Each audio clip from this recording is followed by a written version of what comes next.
మీకు తెలుసు దేశంలో జరుగుతున్న పరిస్థితులు మీకు తెలుసు. కేసీఆర్ గారిని ఎదుర్కొనే దమ్ము లేక ధైర్యం లేక కేసీఆర్ గారి బిడ్డలైనటువంటి నా మీద రామన్న మీద కేసులు పెట్టే ప్రయత్నం చేస్తా ఉన్నారు. మాది భయపడే బ్లడ్ కాదు, భయపెట్టే బ్లడ్.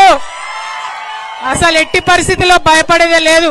మేము తప్పు చేయలేదు కాబట్టి నా మీదైనా రామన్న మీదైనా కావాలంటే ఇంకెవరి మీద కేసు పెట్టుకున్నా బీఆర్ఎస్ నాయకులం నిప్పు కనికల్లాగా బయటకు వస్తామని చెప్పి ఈ సందర్భంగా తెలియజేస్తా ఉన్నా.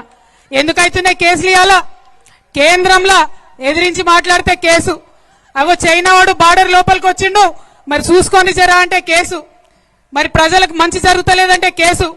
ఇక రాష్ట్రం సంగతి అయితే చెప్పనే అవసరం లేదు. ముఖ్యమంత్రి పేరు మర్చిపోతే కేసు,